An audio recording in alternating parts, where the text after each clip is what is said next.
This is the best interview I've ever had in my life. I love your line of questioning and getting to what is real. I hooked into Tim, has a childlike quality to him, and I stay with that innocence. And don't take that innocence as weakness. When I read the scripture, I feel truth, good, evil, and I find the good, and let that just pierce the darkness.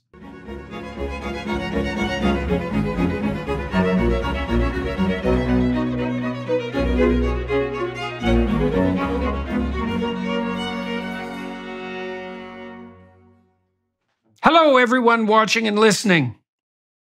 Today I have the pleasure of speaking to two people.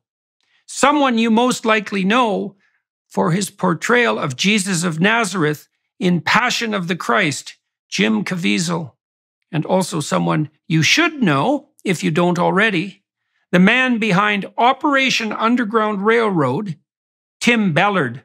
We discussed the new film, The Sound of Freedom, wherein Mr. Caviezel plays Tim Ballard in the telling of his real-life story, detailing his fight against the increasingly worldwide and pervasive childhood sex trade. The film, The Sound of Freedom, releases on July 4th. So about a week and a half ago, I got a text message from Tony Robbins suggesting that I watch a new film called The Sound of Freedom. And I did that about 4 days ago with my wife, Tammy, and was quite struck by the movie. And I decided to follow up on it. It details out the efforts of one man, Tim Ballard, to investigate a child sexual slave ring and to rescue the children that were associated with that.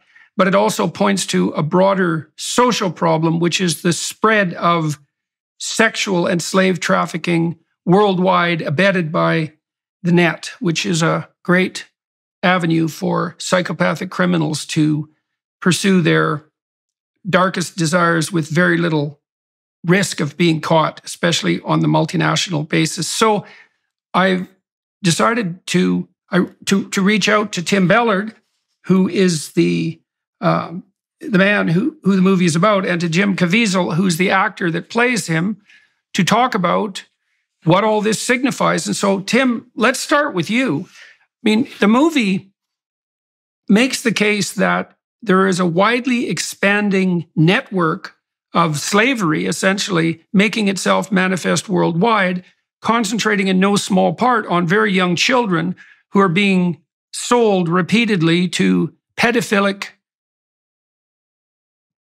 psychopaths to have at their will, and of course can be sold repeatedly for that purpose. And the movie makes the case that this is now an operation that's rivaling the drug trade in magnitude. So, it sounds like yet another right-wing conspiracy. So please, why don't you walk us through what you know and help me understand, and everybody watching and listening, exactly what you think is going on. Yeah, thank you so much, Jordan. We're so grateful you take your time to do this with us. So I spent 12 years as a special agent, undercover operator with the Department of Homeland Security. Most of my time, 90% of that time, was spent investigating these cases, child crimes, child trafficking. And in fact, those numbers are correct. That are being, these are Department of Labor, UN, these are sources that, the best we have, that say that there's close to 6 million children or more who are forced into sex slavery, labor slavery, or organ harvesting. And I can attest that I have been involved in cases involving all three of those forms of slavery multiple times, and absolutely is a real thing. It's not even far from home. The United States is the #1 consumer year after year of child rape material. And oftentimes we're close to #1 in production. And it's a serious matter. The case, the story in Sound of Freedom kicks off with the rescue of a little boy at the port of entry at the southern border. That's a real story, a real boy that I was on that port of entry. I was 10 years on the southern border. So when you have 85,000 unaccompanied minors showing up in the last 2 years being let into the country without the sponsor being vetted, DNA checked, background checked. I call it the economy of pedophilia. The United States, we're the demand. 85,000 children, thousands of them are under 5 years old, are let into the country. So we have a serious problem, and it's not being addressed as it should be. Hopefully, this film can do that. What has been your experience with regard to so-called mainstream media or legacy media coverage? How much attention has been paid to this? And if not much, why? And if reasonably, who and how? Well, I think not very much has been. Attention has been given by mainstream media. Oftentimes, it's more innocent than cynical, perhaps, where it's just, this is too dark. I don't want to expose our audience to this horrific thing. We film our operations. I mean, I'm going to post today another operation in West Africa of a baby factory. I mean, these are real cases where they've kidnapped women, as young as 13-year-olds and children, and they impregnate them, they rape them, and they make babies, and they take these babies and sell them for their organs, sell them for sex, sell them for satanic ritual abuse. Like, it does sound crazy. That's why I film it. We film our operations so that we can show the world this is very real. It's really happening. And I think if there's 2 million children forced into commercial sex, which is the most kind of credible statistic that we can find, a lot of people are involved. So there is a more cynical answer to your question, which may be there's people that don't want this exposed because they're involved in it. So I'm going to harass you a bit here from the Wikipedia page. There is some, not that I'm a particular fan of Wikipedia pages, depending on the circumstances, but there are some criticisms of what you're doing, and I thought we might as well address them right off the bat, because people who are watching are going to be, look, man, if I was coming across this for the first time, and in some ways I am, I've got two choices in front of me, don't I? I can either presume that you've discovered something that's ongoing and of tremendous significance, that's terribly dark, or I can assume that the difficult work that you had done for a decade, genuinely addressing these problems, has made you hypersensitive to a threat and willing to magnify it, and it would be easier just to ignore you as a consequence. Now, that would be the preferable outcome to such an investigation, wouldn't it? So you can, as you said, you can understand why people might want to avert their eyes from such a thing. So I'm going to walk through these criticisms, and maybe you could, you can respond to them, and we can get that out of the way before we go deeper into the film and your operations. So your group, and this is Operation Underground Railroad, and tell me if I get anything wrong here, says it devours conspiracy theories, though founder Tom Ballard was criticized for refusing to condemn the QAnon conspiracy theory.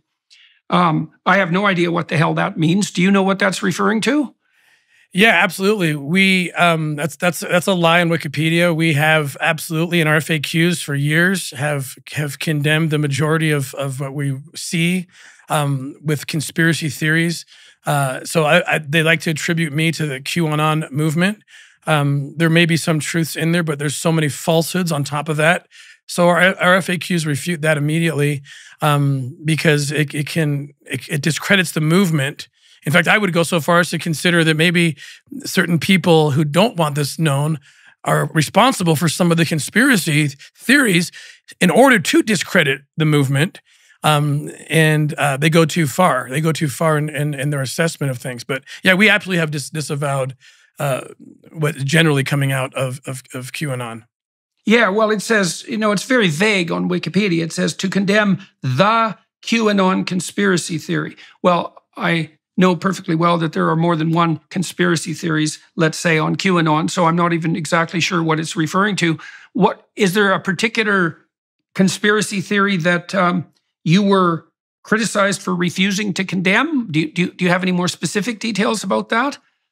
I mean, I'm not sure what exactly they're talking about. They might be referring to the fact that there's something called adrenochrome, where they're taking children's blood and devouring it and so forth.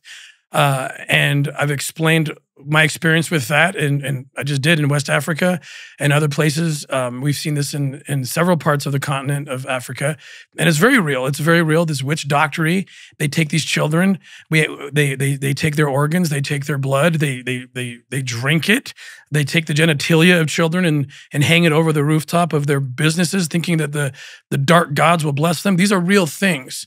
And so I might say something like that, and then they connect it to something that a QAnon person says about, a celebrity who must be doing this too, but there's no evidence to back that, and they make a false connection there, and so that's the only example I can think of. Okay, got it. Well, the next thing it says is that the Operation Underground Railway falsely claimed that it had entered a partnership with American Airlines. That was in 2022. So what do you have to say about that? Oh, that's a great one. So a PR firm who represented us made a deal with American Airlines. It came to us and said, shoot the video. They're going to put this video on your, they're going to put this video on their airlines. They shot the video of me. I just get a call from our PR company to put me in a studio. I give a video that I think I'm talking to the passengers for 1 month on American Airlines. Apparently the deal fell through. The PR company didn't tell us that. And our marketing team put out, hey, we're going to be on American Airlines. The PR company apologized. We fired them. They said, we can't believe we didn't get the message to you. And that was it. And of course, there's people that want so badly for us to be wrong or us to not do what we say we do. So they exploited that. I think that was a Vice magazine, very incredibly dishonest journal. I can't even call them journalists. The Vice magazine, they've done a series of hit pieces on us, and I encourage people to read it. Read Vice, because everything they say is so ridiculous and so dishonest. Right, yes. Well, and I do believe, if I remember correctly, that Vice has also declared bankruptcy in the last few weeks, and I can't imagine an organization more richly deserving. There was a 2021 follow-up article from Vice, but I don't think we're going to. I'll just read part of it because it's so ridiculous. Conflating consensual sex work with sex trafficking. Yeah, well, that's exactly the kind of Weasley, what would you call it, criticism that I'd expect from people who are trying to justify the sorts of behaviors that you are attempting to expose. Then there's a 2021 article in Slate criticizing a 2014 raid conducted by Operation Underground Railway in the Dominican Republic, saying that it was likely to have traumatized the trafficked children. Anne Gallagher, an authority on human trafficking, wrote in 2015 that OUR had an alarming lack of understanding about how sophisticated criminal trafficking networks must be approached and dismantled, and called the work of OUR arrogant, unethical, and illegal. So, Anne, have a way at that. Oh, thank you. Yeah, I'm grateful for this opportunity. So someone like Anne Gallagher, who lives 3,000 miles away from any operation we've ever done, is not qualified to talk about what our operations. She can't give any details. She can't give any examples. The Slate article is a fun one to address. I've addressed it several times. Early on, we brought a blogger down to watch our operations. We invite people down. Like Tony Robbins has been down. We invite politicians. The Attorney General of Utah has come on our operations. If we're hiding something, that's the last thing we would, of course, do. So we bring this journalist, this blogger. I won't call her a journalist. And we thought she was a friend, and she came and watched a legitimate operation happen in Dominican Republic. There were 7 traffickers who showed up. 7 traffickers arrested. There were 20 plus people rescued. 9 of them were children. You can't always control who shows up to the sting party. The traffickers bring who they will, but 9 children showed up. They were all liberated from the control of their captors. This blogger then wrote 2 glowing stories about it, that she witnessed this. She had very minimal exposure to the operation itself. She witnessed it. Some 7 years later, she decides to use it, in my opinion, to somehow increase her social media following as our foundation grew. And she writes a story that it's in Slate. Now, here's the key thing. 9 children rescued, and 9 children had 3 years of aftercare services in this operation provided by International Justice Mission, one of the top authorities in aftercare and fighting human trafficking. 7 traffickers were not only arrested, but all 7 were convicted. So she chose the wrong case to criticize. Now, tellingly, if anyone's going to write a story about that operation, good, bad, or otherwise, and they leave out the part that says 7 traffickers were arrested and 7 traffickers were convicted, and 9 children were liberated and had 3 years of aftercare to heal them. If you leave that part out, either you are extremely incompetent as a researcher and writer, or you're a liar. Either way, the story has 0 credibility on that fact alone. Because she doesn't even report on those two essential elements. All right. Well, we've hypothetically dispensed with Vice, which of course is yeah, well, it's pretty funny that that's what they named their organization as far as I'm concerned. And we'll leave the Slate issue aside. Jim, let me ask you a couple of questions, if you don't mind. Do you want to first of all tell people about your involvement with Angel Studios, a little bit about your career and why this particular movie, Sound of Freedom, it's opening, what, in early July? Is it July? When does it come out? It comes out July 4th week, so next week. Next week it's out in theaters nationwide. So let me turn to Jim. Jim, can you hear me? Yes. All right. So yeah, do you want to detail out your association with Angel Studios? Tell everybody first who Angel Studios are, what they've done. And I've watched a lot of The Chosen, by the way, which I thought was extremely high quality. Do you tell us about the studio? Tell us about your involvement with them, about your career, and then about your attraction to this particular movie. Well, let's start with the movie first. I have 3 adopted children from China. I became aware of the dangers that go on with children around the world and through that process. Then I became aware of Tim Ballard, and coincidentally, then my friend Eduardo Verostegui brought me this script because many of the actors that they had offered it to didn't want to get involved in this particular project. I read the script. I loved the movie Taken, and I thought this is like Taken, but with a much bigger heart. Then Tim Ballard came to the meeting. He had seen 2 films that I did. One was called The Count of Monte Cristo, and then the other one was The Passion of the Christ, and he felt that I'd be the right guy to play him. Angel Studios, I had no connection to them until a few months ago when they wanted to do this movie, and their idea was to sell 2 million tickets for these 2 million trafficked children. So why is it that a number of actors, why in your estimation did a number of actors turn down the opportunity to play the role? What and why did you decide to forego that risk and to climb aboard? I foregoed the risk because when you have 3 children that you loved and you'd give your life for, it kind of connects into Tim Ballard, and Tim did this for this little girl and the children that he saves. It's something, is a greater purpose that even your career, like I went through this with Mel Gibson when we did The Passion, that my career was the last thing I thought of. What I thought about was the God I love. And I put this, and how I look at it is that this God that I love, he loves me and he deserved to be loved back. And so I would be nothing without him. He gave me my purpose in this life. So the Tim Ballard, I was very fortunate that he had seen those films.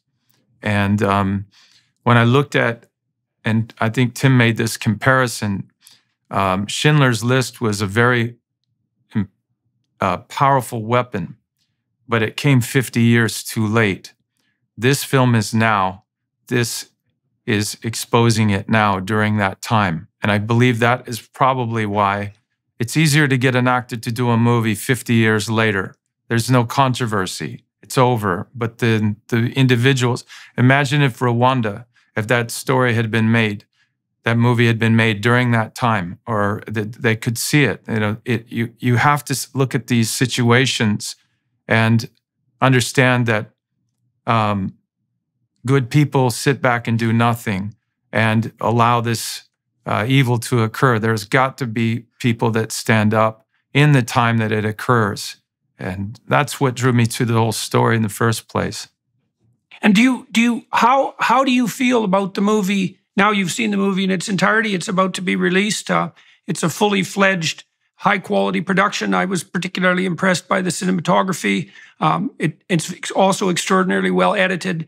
The acting, I don't want to flatter you, but the acting is extremely high quality. It's a very realistic movie. How do you feel about your involvement now that everything is done? And how do you feel about what would you say, the production capacity of Angel Studios, which is a relative newcomer on the mass entertainment block? When I was sitting next to Tim Ballard and he leaned over and he started to weep heavily, I knew I did my job.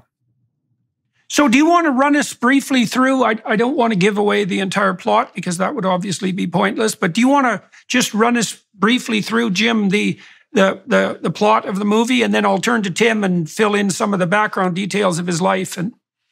So I play Tim Ballard. He's Homeland Security. He sets up these sting operations to take down these very, very bad men to save trafficked children. In one particular case, one of the traffickers that he takes down, Ernst Lipachinski, he rescues this boy, and the little boy turns to him and says, "Will you save my sister?" And Tim goes back, gets the direction from above and from his wife, and goes back and he sells everything to find this little girl.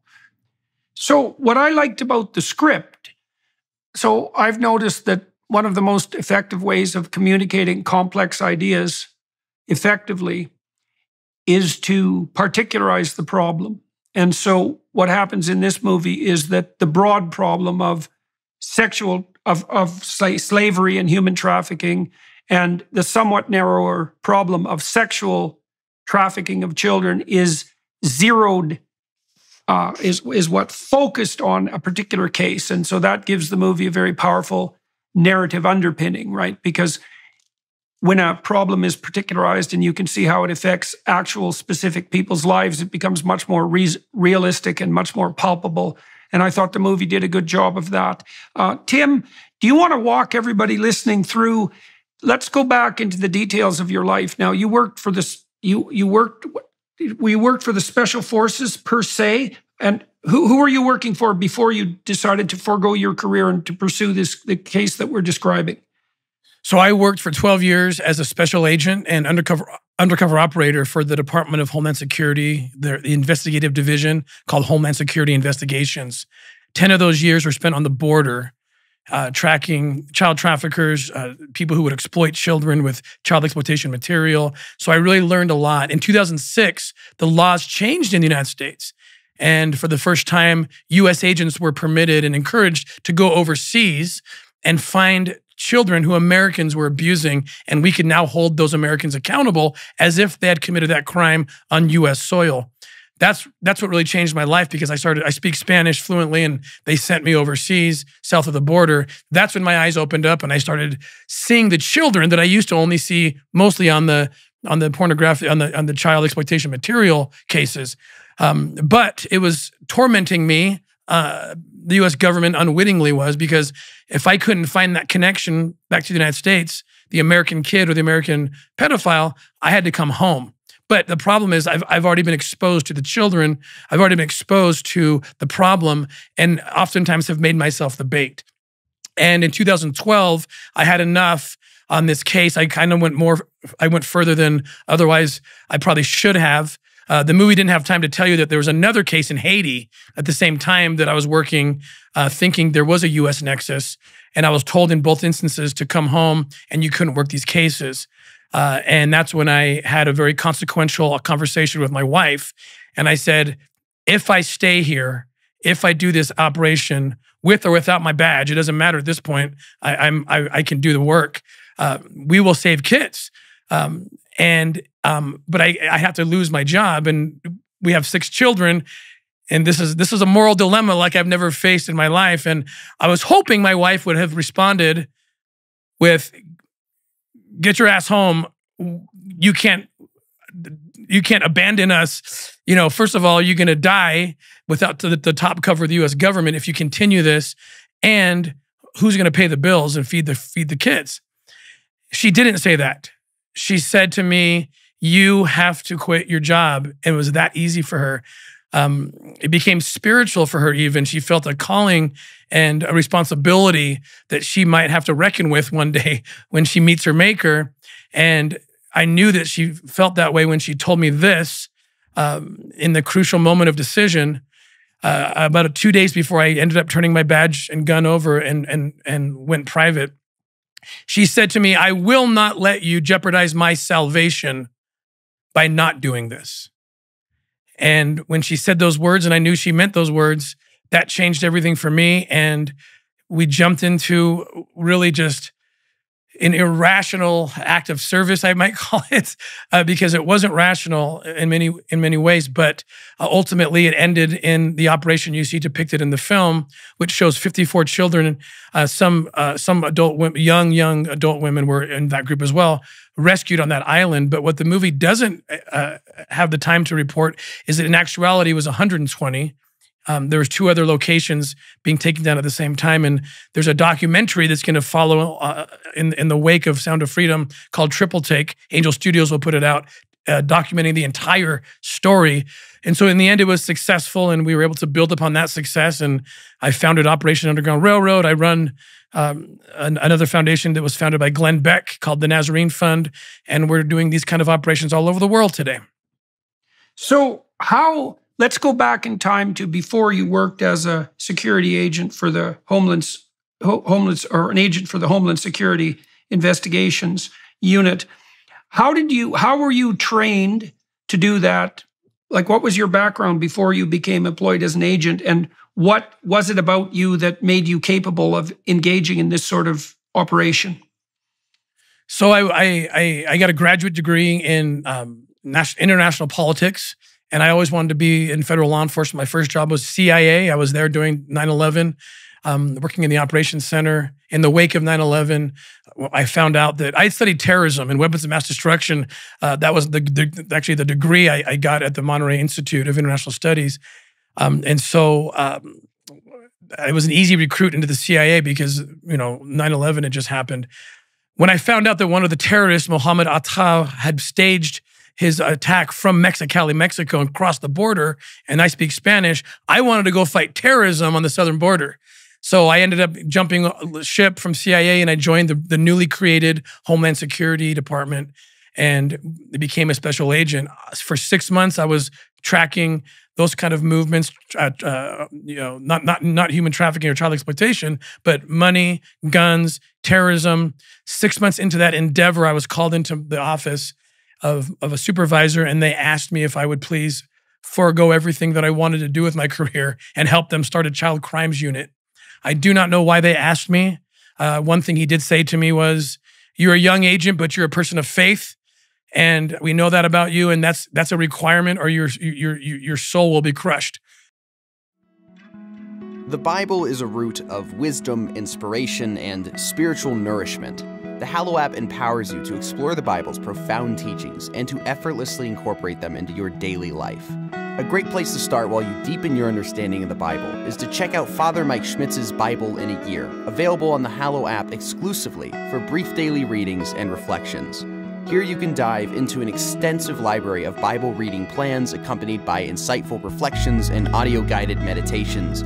Whether you're a seasoned Bible reader or just starting your journey, Hallow provides a platform for you to engage with Scripture like never before. Studying the Bible's literary brilliance has influenced countless writers, poets, and artists throughout history. By studying the Bible yourself, you'll gain a deeper appreciation for the power of storytelling, symbolism, and metaphor, enriching your understanding of literature across different genres. The Hallow app also helps you connect with a community of like-minded individuals sharing experiences, insights, and encouragement along the path to spiritual growth. Download the app for free at hallow.com/Jordan. You can set reminders and track your progress along the way. Enrich your education and nurture your mind and soul today. Download the Hallow app at hallow.com/Jordan. That's hallow.com/Jordan for an exclusive free trial of all 6,000 plus prayers and meditations. I would like you, if you would, to tell us, to the degree that you can, what you were typically dealing with when you started working for the Child Sex Crimes Unit. Let us know what you saw. Let us know what that did to you, because that sort of thing, that changes people's conceptions of humanity per se. Let's say the nature of the cosmos and what it means to be human, right? I mean, when you're in contact with people who are capable of that level of darkness, you start to understand something about the nature of the human soul that you can't understand any other way. And that can be, that's the sort of thing that gives people post-traumatic stress disorder when they're soldiers. So, and now you said also your supervisors had an inkling that you might be protected against that, at least to some degree, because of your faith. So let's walk through what you learned and encountered first. What did you see when you were working as part of this Child Sex Crimes Unit? What I saw was so shocking, Jordan. I thought child sex crimes would be 15-year-olds, 16-year-olds. My brain couldn't comprehend something more evil than abusing that age. The very first case I worked in 2002, I believe, I was given a bunch of VHS videos, some hard drives to look at that had been seized in a warrant. The very first image I saw were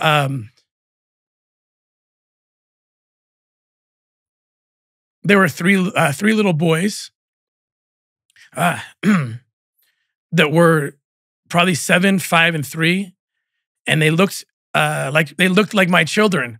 They had blonde hair, blue eyes, and they were being just raped. These 3 little boys by this pedophile, and I was so shocked. I fell to my knees. I dry heaved, thinking I was going to throw up into the wastebasket. I jumped into my car. I drove to my children's school, my 3 oldest kids. I checked them out. I still remember in my mind, I can still see dentist appointment I wrote. And I grabbed them. I took them home and just sobbed on the floor. My wife came in and I wouldn't let the kids go. I was just holding them and shaking. That was my very first experience. You talk about PTSD. I absolutely deal with PTSD to this day. I took too long to actually deal with it. That's another story. And I thought, I can't do this. I can't do this. I started getting help immediately because I didn't want to quit. That's what this is.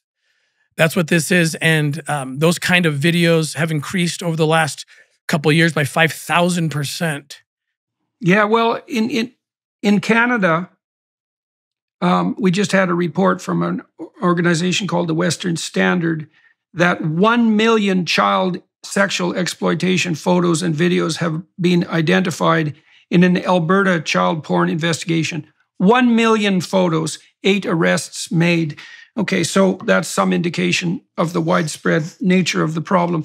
Now, you said that when you first encountered this material, it made you physically ill and also terrified for the safety of your children, but then also it necessitated you seeking help, I suppose, or aid. I mean, I've worked with people who've had post-traumatic stress disorder. Generally, what happens is that tragedy is not enough to give someone post-traumatic stress disorder, even if it's rather severe. It has to be a combination of tragedy and malevolence.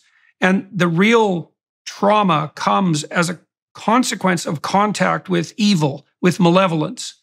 And what people generally have to do in order to recover from that is to develop a rather profound philosophy of evil. And, a religious faith in its most fundamental essence is a philosophy of good and evil. It does detail out the heart of darkness among human beings, point out to people, this is particularly, although not uniquely true of the Christian tradition, but particularly true, that capacity for evil lurks in the heart of everyone, and that our fundamental moral obligation as we sojourn here on earth is to overcome that proclivity within and also to stand up against it in the external world. And so you said you received some aid after you had been exposed to this first set of videos.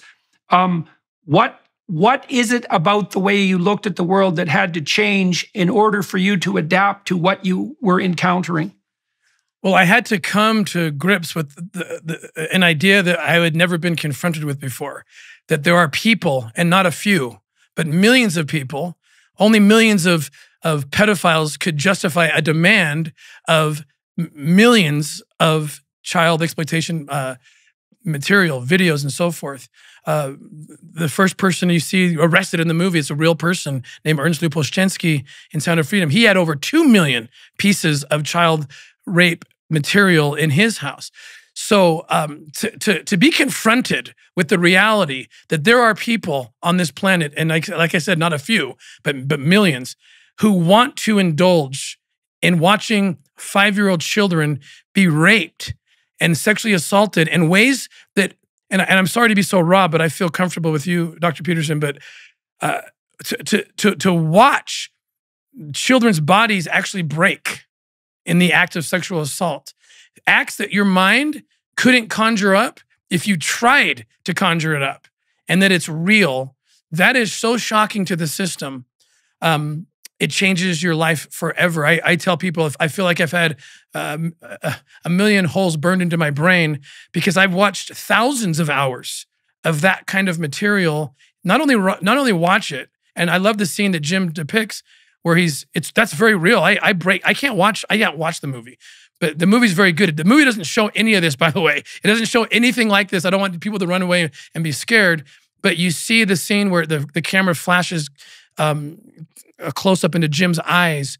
And that was me for 10 years, not only watching, but writing it in details for the court to see, for the prosecutors to see, and raising children at the same time that are the very same age. And fortunately or unfortunately for me, I have 9 children. At the time I left the government at 6.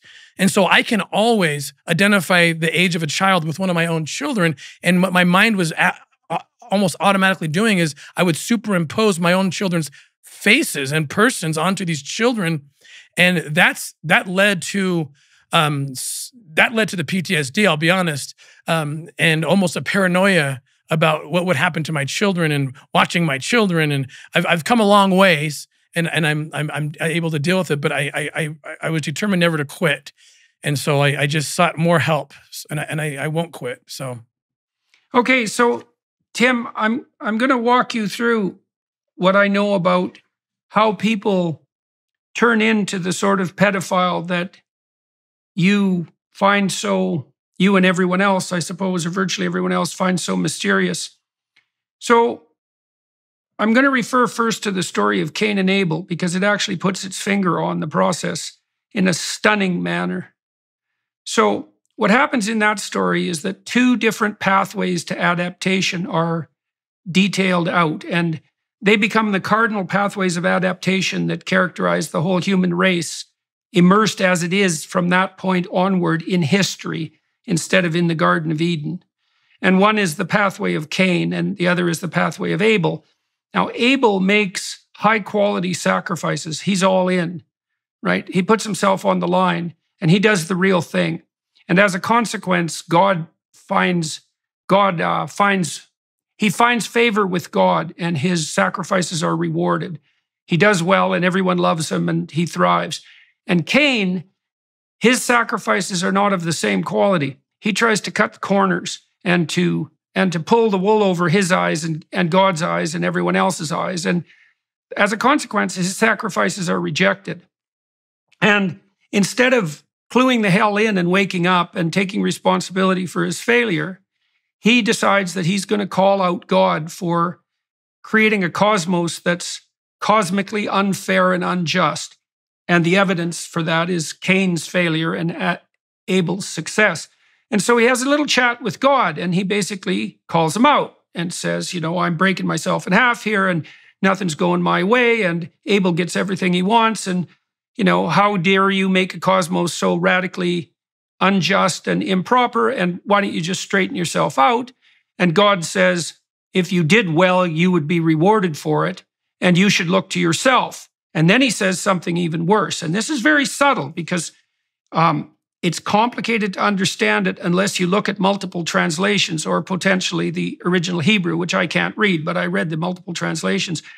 God says to Cain, the spirit of sin crouches at your doorstep like a sexually aroused predatory animal, and you have invited it in to have its way with you.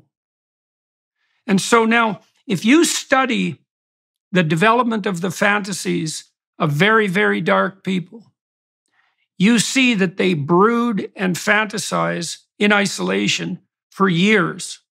And the fantasies get darker and darker and darker. So they're bitter and resentful to begin with.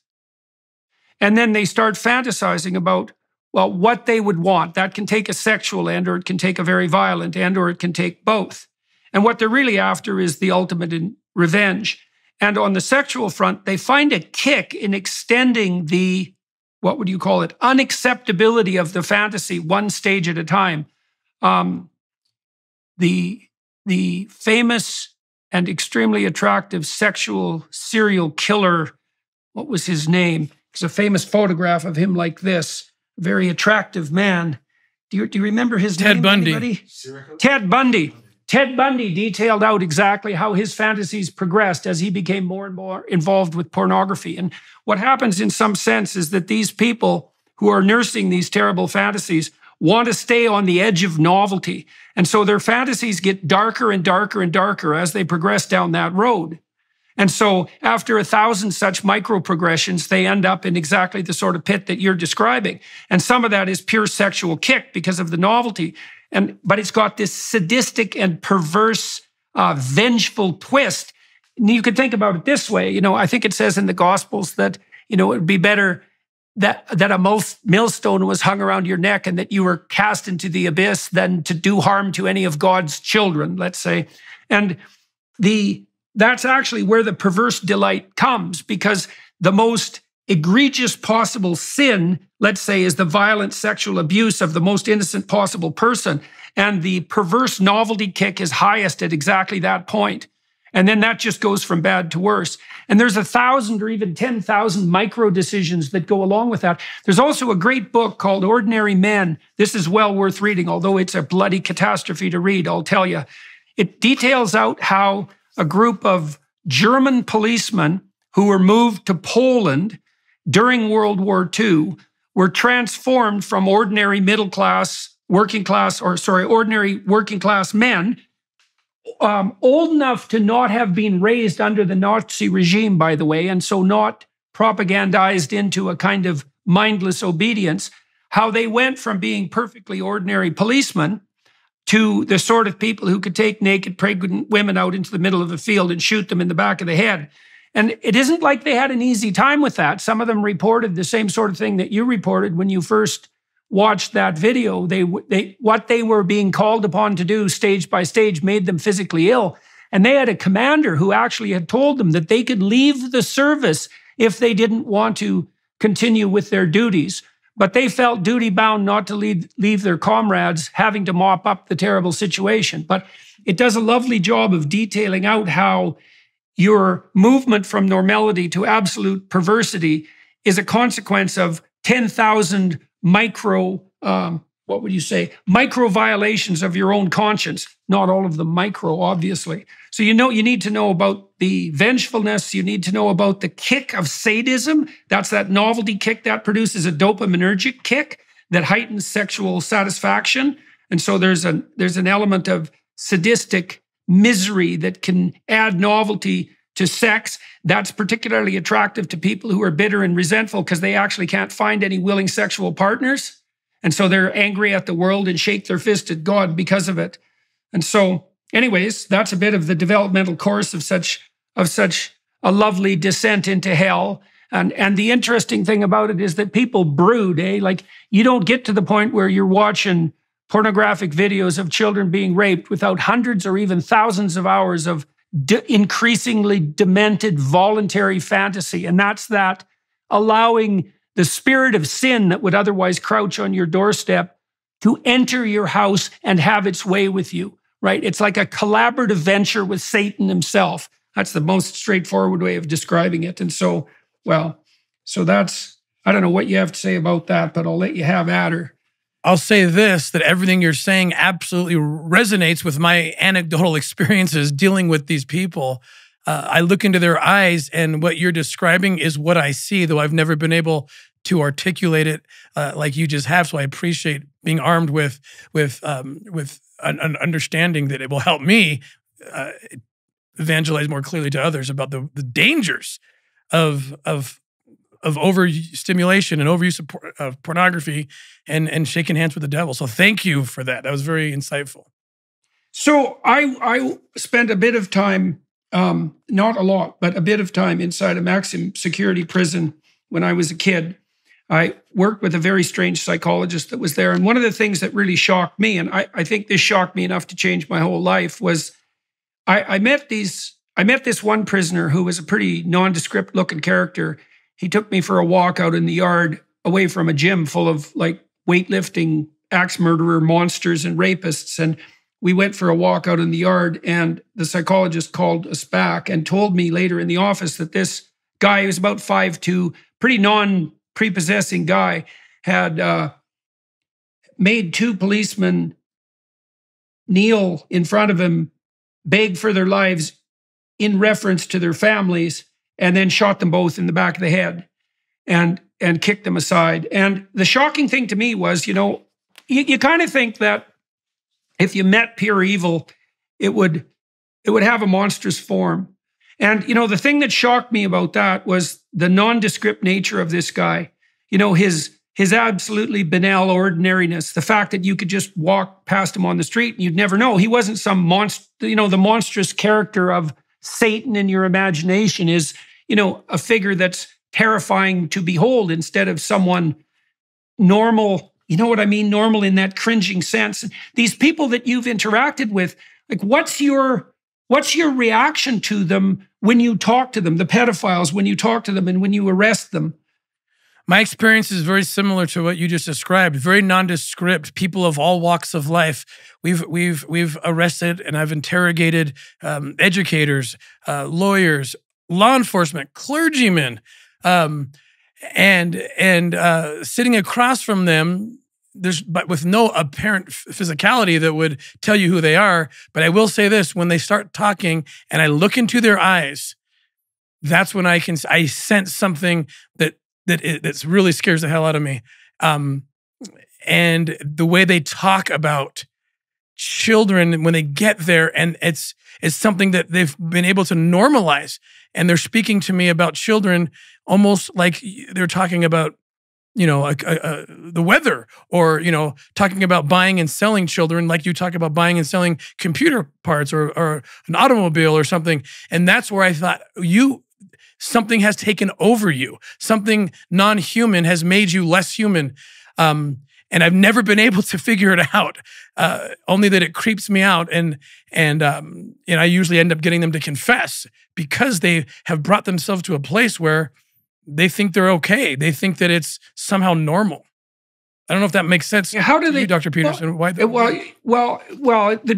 degree of rationalization that has to, with each step forward in the progress of the fantasy, there has to be a step forward in the self-deception with regards to self-description, right? So imagine that you're attempting to cling to a sense of yourself at least as normal, but even maybe as a moral agent. I mean, the more forthright pedophiles claim that they're only allowing children to express their true sexual desires, and that what they're actually doing is forming the best relationship with the children that they've ever had. Now, of course, there's part of them that knows that that's an absolutely bloody, screaming, hellish lie.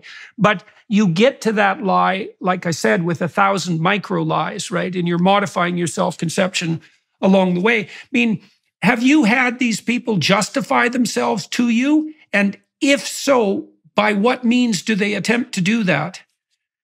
So one person that comes to mind, absolutely, the answer is yes. And one person that comes to mind is the person depicted in the film Erscheinens, This person had written articles, self-published, of course. He had a book that he actually sold on Amazon, and his understanding or his justification was that the puritanical society of this country has crushed the true and beautiful and righteous sexual experience, which the most natural would be between a man and a child, a prepubescent child.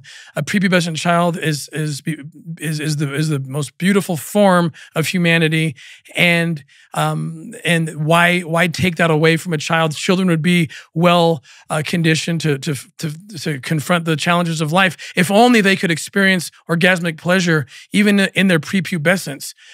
This is how they talk. Right. Right. Well, that you saw echoes of that. There was attempts made in the 1970s by French intellectuals, surprise, surprise, to have the age of consent reduced radically. And that was always the rationale. It was an extension of the patriarchal oppression theory in some sense, right? That all sexual expression is essentially pure and good in its most fundamental form.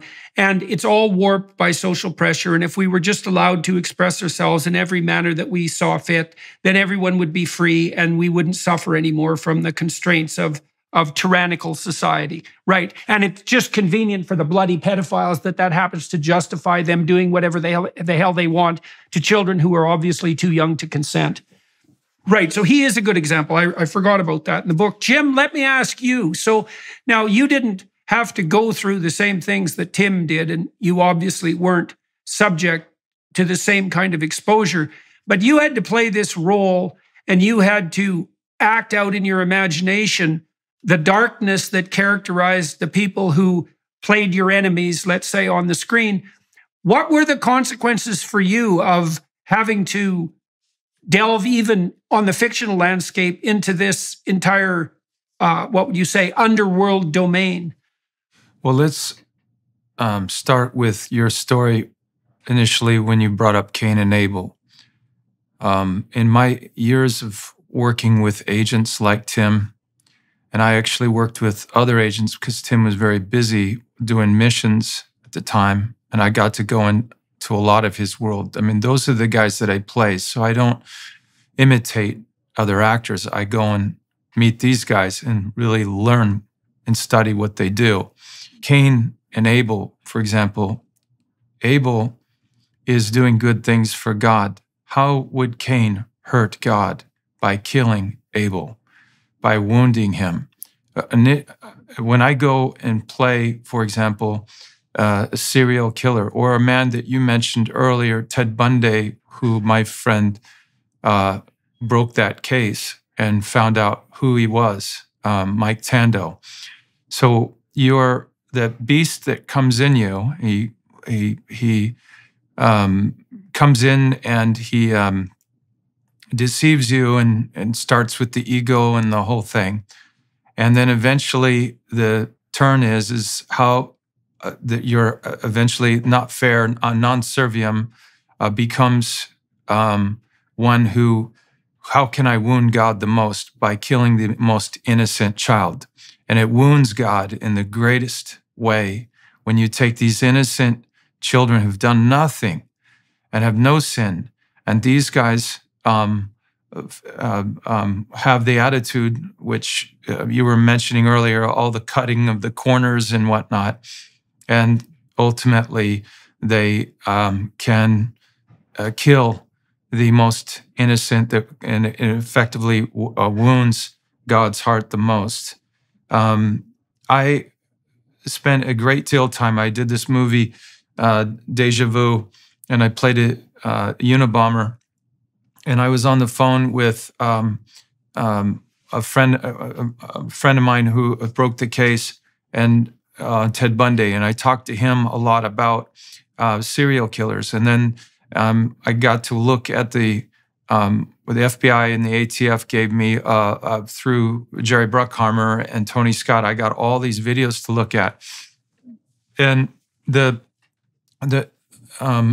was looking at Unabombers, guys that blow things up, and actual serial killers, but it was written more like a Ted Bundy, and not a man who was writing destiny and all of these things, that he would exchange his life to take out whoever they want to take out. But the voice was very similar. And so I don't go to Satan to play. In this particular story, I play this guy, this bomber, and I don't go to the devil to play the devil. I think many actors make that mistake. Go to God to tell you who the devil is. That's what I do. And it also gives me a protection. What's the difference? What's the difference, Jim? Like, because that also bears on how you protect yourself from such things.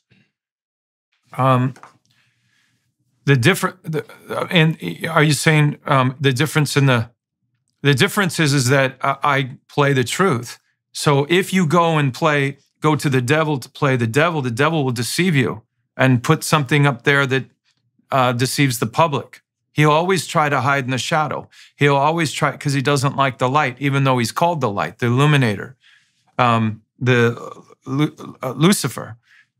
And he tries to mimic God. He tries to be like God. So there's always like, if God has love and what we see as love, he creates lust. He's always trying to be like that. It's like Cain trying to rip off Abel, cutting the corners. And so committing to... There's a tendency, even in Milton's, in Milton's Paradise Lost, there's been two readings of that forever. And one of them is that Milton's Satan is an anti-hero of the most profound sort, really the embodiment of evil. And the other reading is that Milton's Satan is a disguised hero and the eternal, what would you say, the eternal rebel against established order and someone to emulate in consequence, and that Milton somehow knew that and was coding that, not precisely secretly, but subtly. And I think that's a huge mistake. I mean, I've familiarized myself with Paradise Lost, and I think that Milton was an extraordinarily subtle writer and that he got everything as right as anyone ever has. But the reason I'm bringing that up is because, so this is a complicated thing to untangle, but one of the things you see in Hollywood portrayals of villains, you saw this in The Silence of the Lambs, you see it frequently in mafia portrayals, is that the villain is inadvertently or even sometimes purposefully glorified. And it's partly because he's a rule breaker and has the attraction that goes along with that. But I also wonder too if it has something to do with what you were describing, is that the writers and the actors find themselves, when they're trying to portray evil, pulled towards falseness in that representation as part of the proclivity of evil to hide itself. And the danger in that is twofold. And one is the danger of deceiving the public as to the true nature of evil, because there's nothing heroic about it, quite the contrary. And the second danger I wonder about, there's all this speculation about Heath Ledger and the consequences that for him of having played the Joker in such a dark manner. And, I don't know what to make of that, although I do think there is some danger in having to journey down a path of emulating evil in order to represent it. Now, you said that you turned to God, so to speak, to protect yourself against false representations of evil, but also in some ways to shield yourself. And it sounds to me reminiscent of what Tim's superiors mentioned to him when they said to him that his faith might protect him I love his question. From what was... Okay, go ahead, man. This is the best interview I've ever had in my life. I love your line of questioning and getting to what is real. My job is to give what I know to be absolutely certain and real. I hooked into Tim, has a childlike quality to him, and I stay with that innocence. And don't take that innocence as weakness. So when I read the scripture, I feel truth, good, evil, and I find the good, and let that just pierce the darkness. And it has to pierce. And I know what that light is. And I know that deception, that when I start hearing about, for example, in your life, when there's two masters here. One is from the evil, wicked side, but he comes in through your ego. And the other one is the light side that tells you what you might not want to hear, but you ought to hear. And it's not manipulative. It's truth. So I go to that side, then I pray, then I go through it. Like the Passion of the Christ, I looked at the Shroud of Turin. And there were two men, Christian Tinsley and Keith Vanderlyn, who are experts in makeup. And both of these men were agnostic. And they looked at the shroud that Mel Gibson presented to them. And one particular way, the way it is through the negative, however they were able to show it, you can see the track lines of Jesus. You can see the actual bamboo sticks that they used to initially hit him. And then you see the cat of nine tails, the track lines. They look like the Grand Canyon in your skin. And it shocked them. Now, these guys look at everything from decapitations, murders, and everything. Prior to this, I did a movie a long time ago in New York, and I was with homicide, and I got to see the contortion of a face when someone gets murdered, and it's hard to watch. But when you start going into this, which is children, there is something that I can't even fathom, even with the protection of Almighty God, because it took me 2 years to get over this. 2 years, and a friend of mine, Debbie, came into the room, and at around 3 o'clock in the middle of the night, I was in a chair, and she heard me just weeping. Now, I would go into these black holes, and I have no idea, I don't remember it, but this was all of the screaming that I had to hear. I didn't want to hear it, but I had to hear it. And then I was able to transform that into the movie that you just saw when I asked Alejandro Monteverde to move our DP to take it and show him my eyeball so you would see a 20-foot eye to see what Tim goes through to rip his heart out. Now, it's not like this is what I want to experience any more than I want to get on a cross and have my heart broken. I went through hypothermia. I had to have open heart surgery. I was electrocuted, struck by lightning. I understand the necessity of what I was going to have to go through could help bring people back to God, to wake them up. And quite frankly, more people now, Jordan, are more afraid of the devil than they are of God because they want a happy Jesus. And the problem is that eventually, Jordan, we all are going to die. Eventually that is going to happen. But people, the power of the devil deceives to say, no, you're going to be around for a long, long time. And they never wake up. And eventually there is a judgment, and then you have to decide, or God decides, not how you want to see yourself anymore, but how God sees you. And how God sees you is who you really are. And so that's how I chose to go at this particular case. I had no choice but to go in. And I hear the screams in my heart. I hear the screams because of the agents that I got to work with, got to show me things. And one particular time, he says, "Are you sure you want to go further?" But I was weeping so hard. I said, this is what Tim goes through. This is what I got. I got to see it in order to go into there, to take people to a level of, will you do something? Will you do something? At some point, it ends for all of us.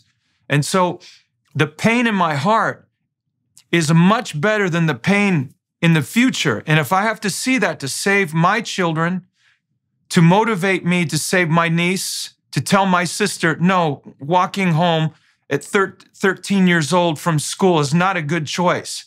Not a good choice. My sister says to me, no, I want my daughter, to have the same kind of experience I have. And I said, no, not until this changes. You need to understand. So Anne, my sister, is a great mother, but she wasn't aware because the media that's supposed to do a good job to tell the truth, well, they're going into that direction, which is, let's kind of twist it and change it and not talk about it. Or the three-letter agencies that aren't telling the truth. Go ahead, Jordan. How has this changed you? How is experiencing that material and having to play it out changed you?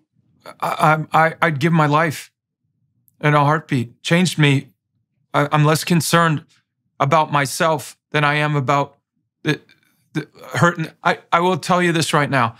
I would absolutely die. If this were to change the world and get rid of trafficking and pornography and all of the 8 arms of this octopus that has to be destroyed, the only way you can destroy it is take the head out. If that hit, I'd give my life for it in a heartbeat. Tim, let me ask you a question. Jim referred to, this is an awkward question, I don't know how to progress with it exactly right, but he said that he tried to play you with a certain kind of innocence. And, you know, there's a gospel line, and the line is, unless you become as a little child, you will in no way enter the kingdom of heaven. And it's a very, very subtle line, because it doesn't say, unless you stay as a child, right? It says, unless you become as a child. And that's it's a very paradoxical injunction. And it means something like this. It means, if you rediscover the innocence and humility and capacity for play and wonder and open-ended trust that you had as a child, but you still have all the wisdom that you have as an adult after having seen the world, then you have entered into, you might say, a new domain and a more elevated form of being. And Jim said that he was struck when talking to you about it with regard to this childlike innocence that he saw in you, which is a very peculiar thing to observe in someone who's had to expose himself to all the terrible things that you've encountered. And so I don't have a more fully developed question than that. I guess I just like your response to that set of observations. I think I know what Jim's talking about. When we're doing operations, as you see depicted in Sound of Freedom, it's some crazy stuff. We're going into crazy places. We're talking to monsters and demons. And if I were to apply all the things I know, the things that take me down, the images of children, I could be jaded and less innocent. I think this might go back to the boss who asked me to start this work back in 2002 by saying that we think you can handle this because of your faith. So when I do try to be a childlike when it comes to my relationship with God, and there's a scripture that I repeat in my head constantly as I am going into these dark places. And that's where I become like a child, through that recitation and my relationship with God, or even more particularly with Jesus, because it's Jesus who says the line, and you've already quoted it, Jordan, better that a millstone be placed around your neck and you tossed to the bottom of the sea than that you should hurt one of these little ones. That's so powerful to me, because it allows me to reduce everything to just an innocent, I hope, childlike relationship with my Savior, with my God, because I know where He stands on this, and I might not know everything, and I don't know how this is going to resolve in my head. I don't know how I'm going to heal the millions of holes burned into my brain. But I do know that if I subject myself completely to an understanding and a testimony that Jesus believes something, He gets mafioso. This is cement shoes kind of talk. It's not flipping tables outside the temple. I mean, He's talking about violence. He's speaking violence, but it's righteous, and that's where He stands on children being abused, and that's where I find. So there's another idea. There's another idea that lurks in the Passion account, that's really quite stunning and horrible. So the Passion story is an archetypal tragedy, and the reason for that is that a tragedy is when something terrible happens to someone, but a more profound tragedy is when the worst possible thing happens to the least deserving person. And so that's the Passion story in some ways, in a nutshell, right? You have a man who, by universal admission, even on the part of his enemies, is at minimum a very good man who undergoes the worst possible sequence of betrayal and punishment. And so that's the story of the tragedy of human life writ large. But there's more to it than that, because there's a mythological insistence along with that Christ was not only crucified, but that He had to descend into the depths of hell itself and harrow it. And what that means to me, psychologically speaking, let's say, is that you're called upon before rebirth, That's a good way of thinking about it. To not only bear the brunt of the tragedy of existence, but to face malevolence head on, right? To go into the deepest and darkest possible places, and what will you say? And while redeeming them to the degree that that's possible, simultaneously redeem yourself. And so the notion there is that the brightest possible light is only possible through the descent into the darkest possible realm of blackness. And that actually goes beyond death into malevolence itself. Now, Jim said, because you might say, well, there's nothing that you should be more afraid of than death. But Jim said, he's appalled enough about the existence of malevolence that he would be willing to give his life to eradicate it. And so that obviously means that for Jim, malevolence itself is a more terrifying specter than mere death or even mere suffering. And then there is this gospel notion that unless you're willing to take the weight of hell onto yourself, essentially, voluntarily, that you can't go through that process of descent and rebirth. And that is associated in the gospel accounts, let's say, with that rebirth into the spirit of childhood. And so you have done what you could to face the ultimate reaches of darkness itself. What has that done for you? And then also, you made some very interesting comments about your wife. You said that in some ways you were hoping she would tell you to, be sensible and come home, but she didn't. She told you to go put yourself on the line. And there's a huge story there that's touched on in the movie, but not delved into to any great regard. How has your encounter with the darkness that you've seen made you a better person? And what has that done with your relationship with your wife? I think it's made me a better person because the weight that you speak of that is on your back is unbearable unless you can give it to some other power, in my case, to Jesus himself. And that's to subject myself completely and repeat his words in my mind, because I know where he stands on it, he'll take it from me. And I've felt that. I have felt that in ways I can't even articulate, that don't make any sense on a scientific level. The burden is lifted. And that's what gives me clarity and courage to do things I otherwise wouldn't dream of doing in order to help children. And it's a concept that my wife understands. In fact, I'll tell you this, it's like she morphed into some kind of a therapist in that moment after she told me that her salvation might be on the line. She's much more advanced than I am in every way, and especially spiritually. And she helped me to see that very thing, that give the burden to God, and then you can be, but you have to subject yourself like a child in order to do that and recognize you can't on your own do it. But she ran me through this exercise. I don't know where she got it. Maybe it was a download from heaven, but she said, do you see the two paths you're going on? Either you go into Colombia and you do this operation, and what does that look like? And I said, it looks horrifying. It's scary. It's dark. There's cobwebs. I was literally imagining this. There's spiders. There's evil things. And she said, what's the other path? And I said, well, the other path is light. It's, I can see at 50, I get to retire, and then I don't have to, I'm paid a federal government salary my whole life and benefits, and that seems secure to me, and that seems comfortable. Then she says, close your eyes, and you're with your maker. You've passed through this life and you're talking to your maker, and he has two questions for you. One, could you have saved the kids? And two, did you do it? That's your interview. And she's, and it shocked me. I thought, oh, that's going to be a bad interview if I don't have the right answer, if I don't make the right decision here. And then she says, okay, now go back to those two paths. What do you see? And I'm telling you, the cobwebs and creepy things were now on the path of staying in my federal government comfortable job. I thought, what might I lose? What blessings might not come? And then she said, what do you see down the path of Colombia?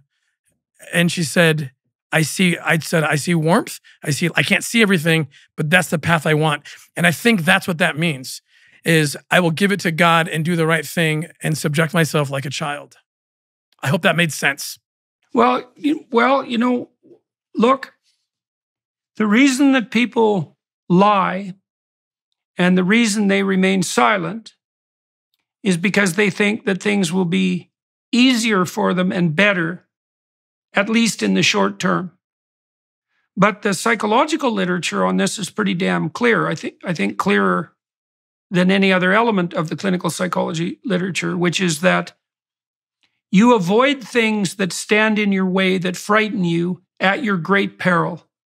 If you cower from them in silence, or you turn away seeking security even, or even sensible security, you violate the principle of your own strength. And if you violate the principle of your own strength, you become weak. And if you're weak, there is no security. Like if you're weak and you have a pension, you're weak with a pension. All that'll mean is that you'll live longer in terror. That's not helpful. And the alternative, and there's also an ethos in the biblical stories in particular, and it's a very interesting ethos. It's very much worth knowing. And one is that if you say the truth and nothing else, you'll have an immense adventure as a consequence.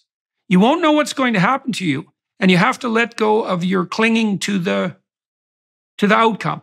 You have to let go. But the truth will reveal the world the way it's intended to be revealed, and the consequence for you will be that you'll have the adventure of your life.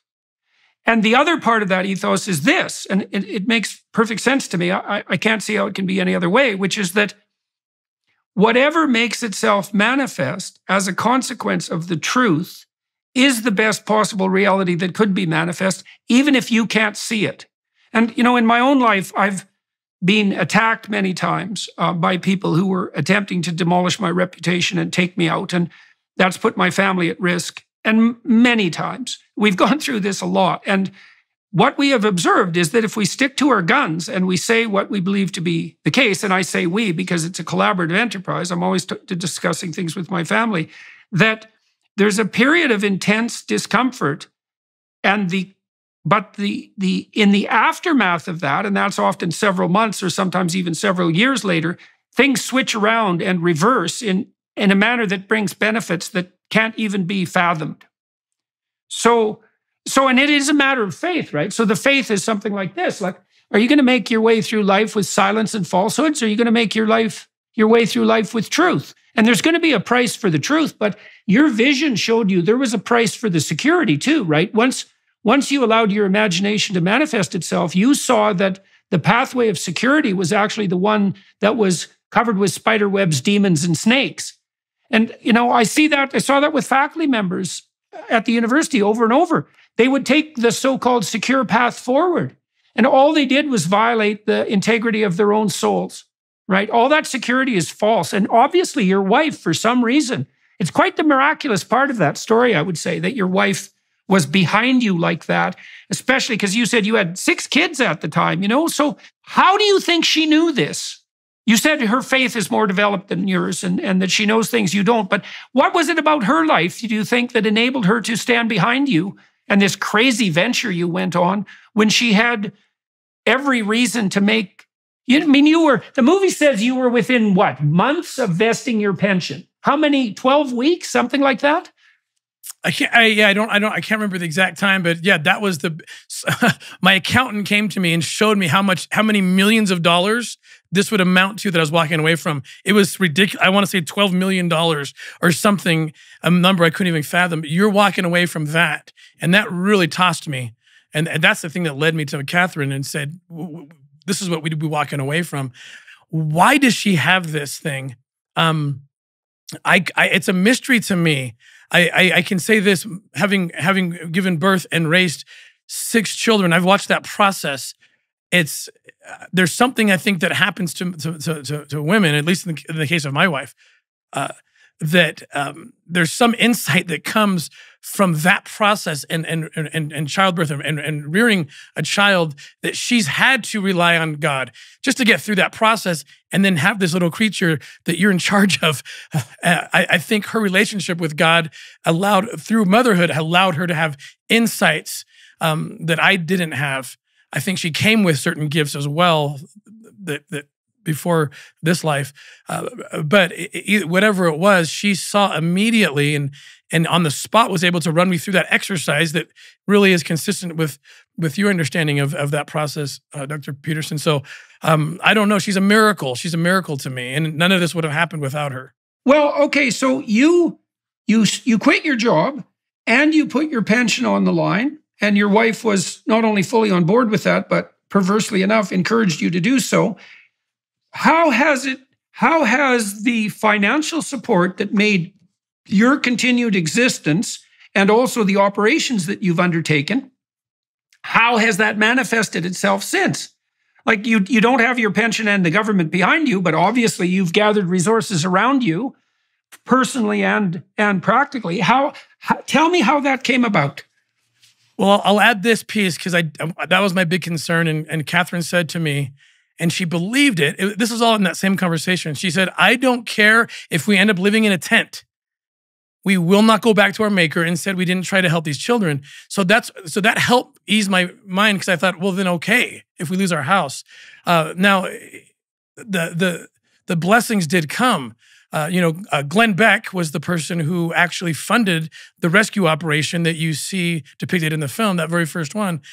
He got us started, put a huge amount of faith and frankly risk in doing that. But that was going to get us only about 6 to 8 months before we would be in trouble. But what happened was the success happened.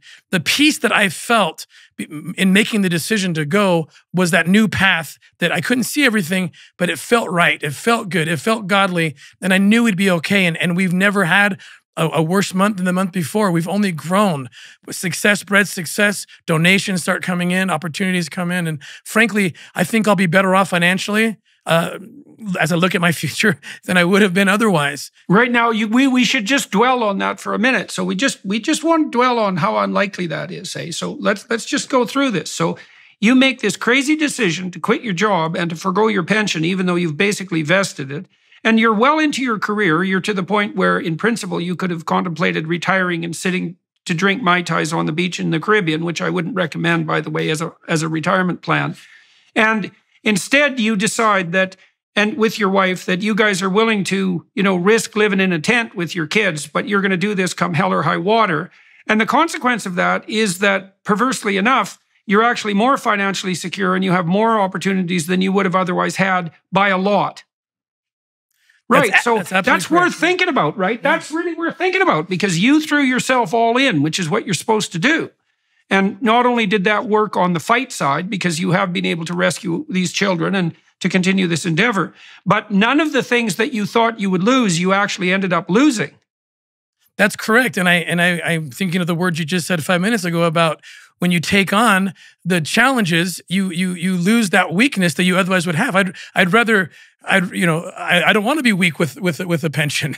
And like you said, I was able to be stronger, and that strength is the thing that frankly allowed me to expand my possibility of making more income and doing more things. In fact, I often journal, Jordan, often when I have the biggest challenges of my life that come and hit in the face with this or that, I take note, what blessings came, what good things came. And sometimes it's 90% of the good things before me sprung out of that horrific challenge, that the darts thrown at me, whatever it was. And so the principle that you're teaching really has played out accurately in my life over and over again. Yeah. Well, I think it makes sense in some sense. Look, if we wanted to just think about it practically, you're going to become stronger, more confident, more credible, and a better communicator in precise proportion to the burdens that you decide voluntarily to confront and master. Like, obviously, because how could it be any other way? And then what that's going to mean is that when you go communicate with people and you tell them what you're doing, they're much more likely to jump on board because you have the charisma that goes along with having the stories to tell and those encounters to relate and the success you've generated. And so then people are going to offer to help. You're not even going to have to ask them. And so let me ask you about that. You talked about Glenn Beck. Who else has been instrumental in helping your operation grow and providing you with support. You mentioned Tony Robbins as well. And I've got to know Tony a bit over the last year or so. I mean, he's an absolutely remarkable person. And I think he might be the most charismatic person I've ever met, which is really saying something, because I've met some very charismatic people. And he's quite the monster in the world. And he's done an awful lot of good. And he's obviously supporting you as well and is on board with this project. And so how did that come about? Well, Tony Robbins is in fact the single largest donor to our operation. I'm super, super close with him, his wife as well, Sage. Beautiful people, beautiful souls. It came about in the most amazing way during one of his big mastermind conferences in a convention center of some sort. There was a woman who raised her hand when Tony asked about bucket list projects. If you had an excess of whatever, what would you do with it? She raised her hand and said, I'd support a group called Operation Underground Railroad. Tony says, what is that? 3 minutes later, he says, I'll donate, I'll match whatever someone gives me right now to help rescue children. And that's the relationship was born. He called me a few days later and said, is this real? I said, I felt it was. I said, why don't you come down to Haiti with me? We're about to do an operation and you can see how very real it is. And he did, and he saw, and that converted him to our cause. So what's on your plate next? Where is this going as far as you're concerned? And what sort of impact have you had in sheer numbers? Why do you think you're not going to get taken out? Because it seems to me that you're in a situation where that's, of reasonable high probability given who you're dealing with. And what do you hope to accomplish over the next while? And what can people do to help? Well, so I've changed quite a bit of how I look at the playing field of human trafficking. I can no longer do operations. I've been in the media too much, especially with this film.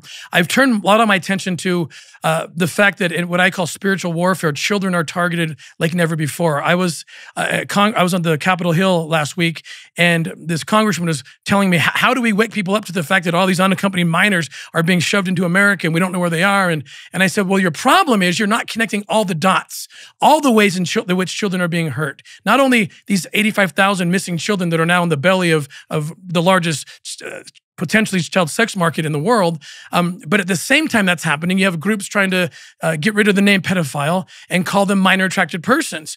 At the same time, you're sexualizing children, giving them what I used to be able to arrest you for giving children. Now teachers in California and other states are giving this in the name of liberating children sexually or sex education. And now a 13-year-old can consent to gender mutilation and have themselves injected with all sorts of chemicals that might ruin their reproductive system. Well, what are you doing? Consent to do that equals consent eventually to sex with a 50-year-old pedophile. And so if you got to connect all these things. And so I for the first time in my life, Jordan, I'm looking at the United States of America and I'm saying, look, I used to think I might be out of a job because we eradicated human trafficking.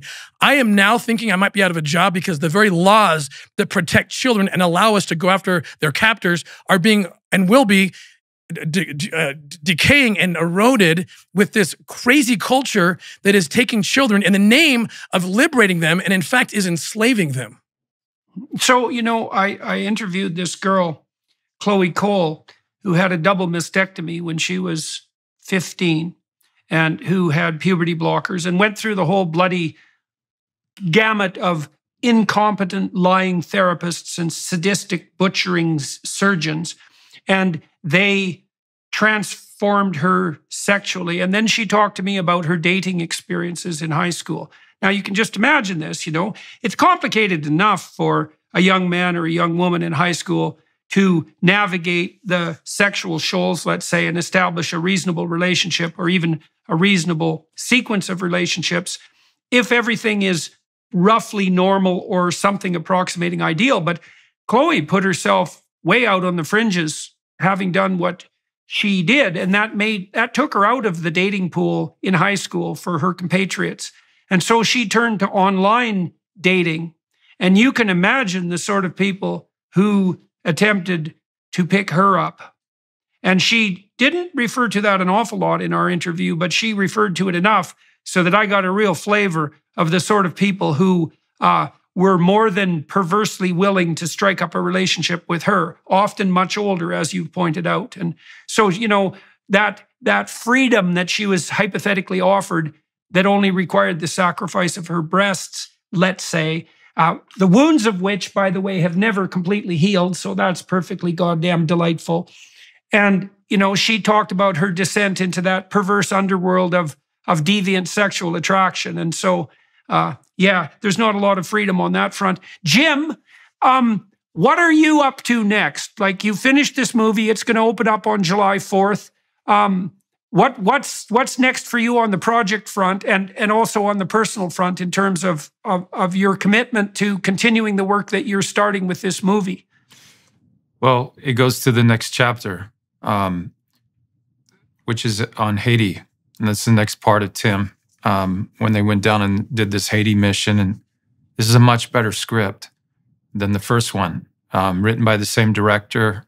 And Rod Barr, Alejandro Monteverdi wrote this. So I plan to do that film. And then, of course, I'm doing The Resurrection of the Christ with Mel Gibson. So I think that's going to be, I think for sure it's one film, but it might be two films, I think. And and what do you foresee happening on the theatrical release front? I mean, have the typical companies that are involved in theatrical release in movies been on board with the release of Sound of Freedom? Or have you run into like enthusiastic reception or resistance? What's happened on that front? Well, we had a lot of resistance. It took us 4 years to get where we're at right now. You know, like The Passion of the Christ, nobody saw that as a financially feasible film. Same thing with this. Who's going to want to watch a film about trafficked children? That's why it wasn't about that. It points in that direction, but it's really in the face of evil, can good still triumph? And that's what this film is. So it's quite inspirational, you know. Well, it is a classic in many ways. It is a classic action adventure film. I mean, it's based on a true story, but it's got a very solid narrative driving line. I mean, it's not fundamentally making its appeal on the moral side. I mean, there is an appeal on the moral side, don't get me wrong, but that's not good enough for a movie. Like, a movie has to carry its own weight as an artistic endeavor, and it has to be well plotted and well acted, or just degenerates into kind of moralistic propaganda. I don't think this movie does that at all. I also didn't think that The Chosen did that, Angel Studios' other major production. It never degenerated into sentimental moralizing, thank God, because something like that will just flop at the box office anyways. And I certainly couldn't see any reason, after having watched this movie, not to think that this could be a commercial success. I mean, it's a very exciting movie. We're selling out right now. I mean, our biggest war right now is to get more theaters. The big studios control those, and the distributors have to decide whether or not, and this happened on The Passion of the Christ, whether to go and go where the people are. And so the people are calling in right now to, you know, ask for these theaters. They're not just going to angel.com. I've known many people that have gone in and literally bought out all theaters to do this. And so we're hoping that this continues, because we won't be able to serve the public. We just don't have enough theaters right now. Well, that's a good problem to have, I would say. And that should also get you the kind of publicity that should also further distribution of the film. And of course, there's alternative routes now too. I mean, Matt Walsh had tremendous success distributing What is a Woman on Twitter. I think they got 170 million views. And, you know, I don't know how successful that was commercially. And of course, that's a problem because financial issues matter. But there's definitely multiple venues now where a film like this can be distributed. And of course, Angel Studios had a hell of a success distributing what they produced on the Chosen front using rather unorthodox channels online. We were fortunate enough, Jordan, to get Elon Musk. He actually tweeted out a couple weeks ago with the trailer, and it opened up Twitter as a free home for distribution. And we're gonna see a Twitter release. I think mid-July. So that will be fun to see what happens there. Oh, so that's already in play. All right. Well, look, gentlemen, we're running out of time on the YouTube front. As everybody watching and listening, or at least as some people watching and listening know, I do add another half an hour interview on the Daily Wire Plus side. And so I think we'll turn our attention to that. I'm going to find out from Tim and Jim what developmental route they took to the destination that they arrived at. I haven't done that with two people before, but I think that will be quite entertaining. And so I'm interested in how people's destinies make themselves manifest across time, or you might say how their calling makes its appearance in their life, because things do call to people.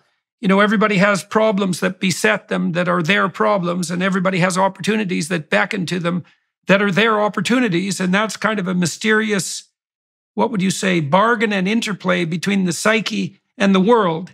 And I'm endlessly curious about how that happens. And so we're going to follow down that road as we continue this conversation on the Daily Wire Plus side.